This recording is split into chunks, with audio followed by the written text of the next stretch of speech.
आप देख रहे हैं लोकतंत्र प्रहरी।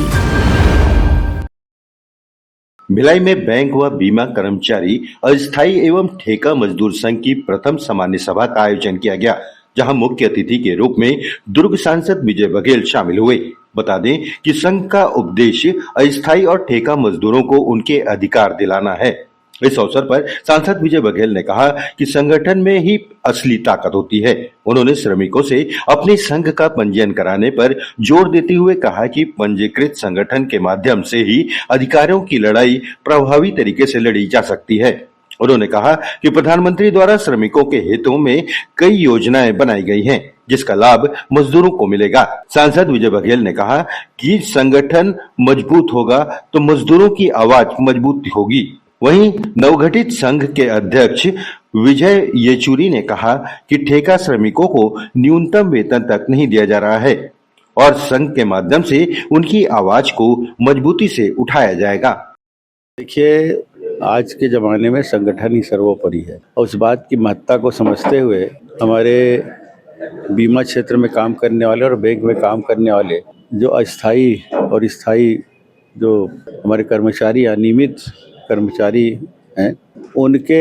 हित के लिए और उनके हितों की रक्षा के लिए, उनके अधिकारों की रक्षा के लिए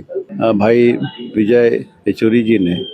और उनकी पूरी टीम ने जो प्रयास किया है, आज से 3 महीने पहले संगठन बनाए और रजिस्ट्रेशन भी हो गया और इस कम समय में लगभग 500 से ज़्यादा सदस्य इसमें जुड़ गए और जुड़ते भी जा रहे हैं। ये पहला सम्मेलन है, मुझे आने का सौभाग्य मिला। निश्चित रूप से जो अपने अधिकारों की रक्षा नहीं कर सकता, जो बिखरे हुए लोग रहते हैं, उनको कोई नहीं पूछता और आज ये संगठित होकर अपने अधिकारों की लड़ाई लड़ रहे हैं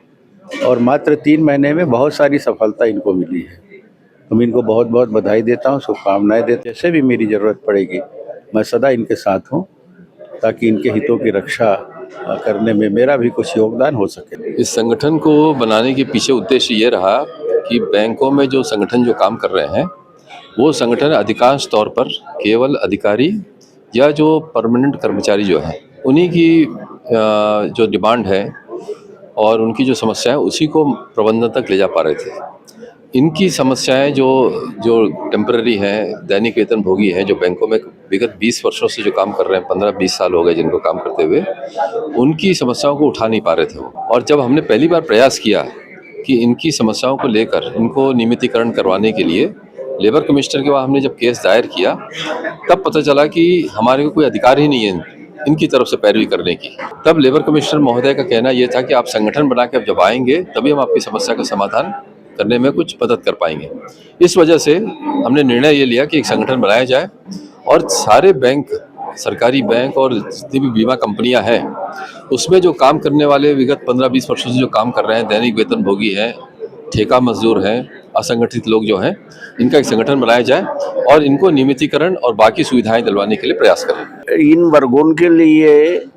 सभी बैंकों में, बीमा कंपनियों में करीब करीब काफी संगठन काम कर रहे थे और समस्या उठाने के लिए हर बैंकों में और बीमा कंपनियों में अनुसूचित जाति, जनजाति और पिछड़े वर्गों के कर्मचारी संगठन जो थे, इनका प्रश्न वो लेकर मैनेजमेंट और लेबर कमिश्नर के पास उठाते थे। जब तकनीकी रूप से जब ये बात सामने आई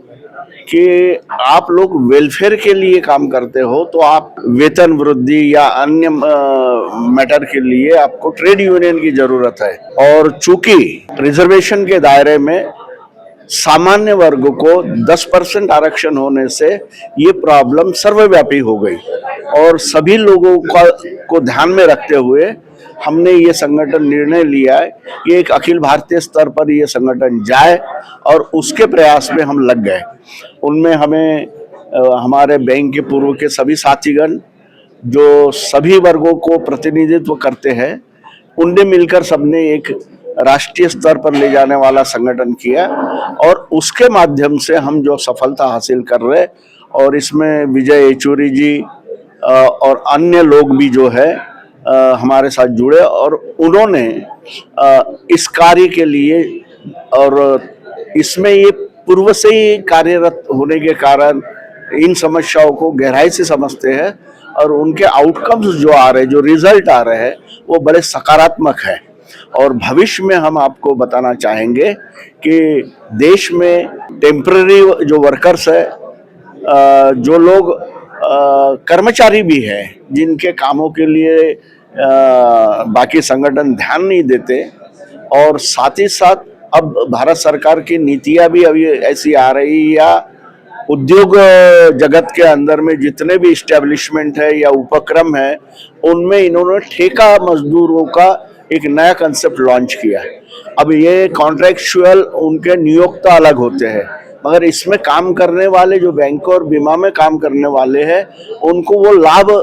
प्रॉपर नहीं दे रहे हैं। व्यवहारिक दिक्कत है। अभी हम एक हमारा एग्जाम्पल के रूप में देखते हैं कि चेकमेट एक प्राइवेट कंपनी है जो बैंकों के अंदर या अन्य फाइनेंशियल सर्विसेज में ये सर्विसेज प्रोवाइड करते हैं। इनके पास ड्राइवर, सिक्योरिटी गार्ड है, मगर इनको ऑन पेपर तो बराबर पैसा दे रहे हैं, मतलब शो करते हैं, मगर डैमेज के रूप में इनकी 4-4 हजार रुपए, 4.5 हजार रुपए ये काटते हैं। देना इनका 15 हजार होगा तो यहाँ उनको 10 ही मिल रहे हैं, जबकि ये यूनियन ये करेगी कि भारत सरकार का जो नियम है न्यूनतम वेतन मिलना चाहिए, उसके आधार पर उनको 20 हजार से ऊपर मिलना चाहिए। उस दिलाने के लिए इनके ये जो इन्होंने हथकंडे अपनाए हैं, उसका हम पुरजोर विरोध करेंगे, और न्याय के साथ में इसमें लेबर कमिश्नर और बाकी की जो गवर्नमेंट की एजेंसीज है, ये उसमें भारत सरकार के नियम लागू कर इनको इनके हक दिलाएंगे।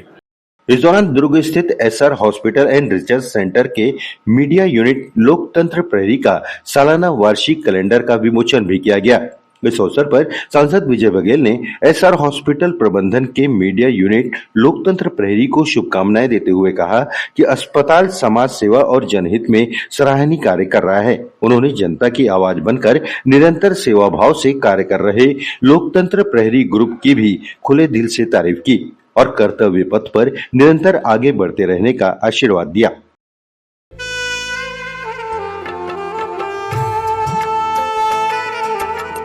लोकतंत्र प्रहरी YouTube चैनल को सब्सक्राइब करें और बेल आइकन बटन को क्लिक करें। वीडियो को लाइक और शेयर करना ना भूलें।